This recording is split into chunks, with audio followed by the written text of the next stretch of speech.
আমি এখন অবস্থান করছি চায়নার সুজু সিটিতে, যেটা চায়নার জিয়াংশু প্রভিন্সিতে অবস্থিত। আসলে সুজু সিটি দেখতে গেলে অনেক অনেক বেশি সুন্দর, শুধু আপনাকে ঘুরতে হবে। আর চায়নাতে যারা আসবেন অবশ্যই তো ঘোরার উদ্দেশ্য নিয়ে, আর যেটা হোক যদি স্টুডেন্ট বা পড়াশোনার পারপাসে হোক তাহলে তারাও ঘুরতে পছন্দ করে। এটা আমাদের সুজু সিটি, তো সিটিতেও এরকম অনেক সুন্দর। আর উইকেন্ডে হলে তো কোনো কথাই নেই, এত মানুষের ভিড় থাকে।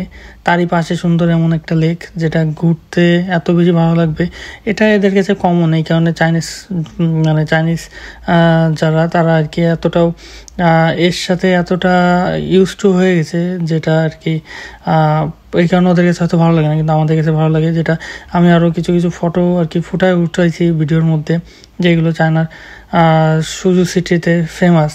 সে আমাদের আশেপাশে আরও সিটি আছে যেটা হয়তো আরও বেশি সুন্দর, সেটাতেও আমি অন্য কোনো সময় যাওয়ার চেষ্টা করব এবং এমনই ভিডিও দেওয়ার চেষ্টা করব। আর আমার যারা চ্যানেল ফলো করে থাকেন আর ফেসবুক পেজ দেখে থাকেন, অবশ্যই ফেসবুক পেজ থেকে দেখলে ফলো করবেন, তাহলে আরও এমন ধরনের সুন্দর সুন্দর ভিডিও বা এমন ধরনের ন্যাচারাল, আমি সব কিছু প্রকৃতিরকে বেশি ভালোবাসি। এই কারণেই আমি সবসময় গ্রাম খোঁজার চেষ্টা করি, যে আমার আশেপাশে কোথায় গ্রাম আছে। সবসময় সিটি আসলে ভালো লাগে না। তার ভিতর দিয়ে আমাদের ক্যাম্পাসের আশেপাশে একটু দূরে, যেটা আমার বাইক নিয়ে যাওয়াও খুব বেশি একটু কঠিন। আর এটা একটা ফটো, এটা একটা ইয়ংবং লেকের পাশে, যেটা আমি অন্য ভিডিওতে দেখেছিলাম। যারা দেখেনি তারা অবশ্যই দেখে নেবেন।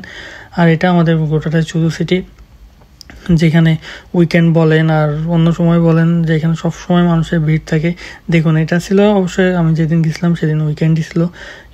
এত পরিমাণে মানুষের ভিড়, মনে হচ্ছে যেন কোনো মেলা বা কোনো একটা উৎসব বা অনুষ্ঠান চলতেছে। তো আসলে ঘুরতে যারা পছন্দ করেন তাদের জন্য আমি বলবো চায়না বেস্ট। অন্য কান্ট্রিতে যাওয়া হয়নি, ইন্ডিয়াতে গেছে আর জাস্ট চায়নাতে।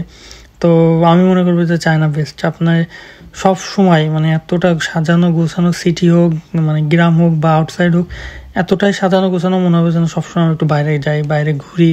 আর ওয়েদারটাও ঠিক তেমনই, না তো ঠান্ডা না গরম। এখন কিন্তু বাংলাদেশে প্রচণ্ড গরম, কিন্তু চাইনিজদের কাপড় পরা দেখে হয়তো বুঝতে পারছেন যে এখন ওয়েদারটা কেমন। সো না তো খুব বেশি ঠান্ডা, না তো খুব বেশি গরম, খুবই সুন্দর একটা পরিবেশ। আর এটা হলো রাতের মুহূর্ত, আমরা সুজু সিটিতে আছি। তো আমি আসলে দেখতে আসলাম যে এখানে কি হচ্ছে, সবাই এখানে ছবি উঠাচ্ছে। তো দেখে যেটা বুঝলাম, আমি নিজেও অবাক যে ওখানে আসলে কিচ্ছু নাই। আস্তে আস্তে একটা লেখা সুজু সিটির বা এরকম কোনো কিছু চাইনিজে একটা লেখা ছিল, যেটা ওইটার সাথে ছবি উঠাইলে হবে কি বুঝবে যে আপনি এই সিটিতে আইছেন, এরকম কিছু একটা ছিল। তো লেকটা বারবার ভিডিওর মধ্যে দেখাচ্ছি যে আসলে লেকটা এত সুন্দর। আমি ড্রোন দিয়ে ভিডিও করছি, কিন্তু কতটা ফুটায় উঠাতে পারছি এটা জানি না, কিন্তু সামনাসামনি দেখতে আমার অনেক বেশি ভালো লাগছিল। কারণ এই রাস্তার পাশ দিয়ে এই লেকটার পাশ দিয়ে আমার বেশিরভাগ চলাচল থাকে, সিটিতে যাওয়া হোক যেখানে হোক।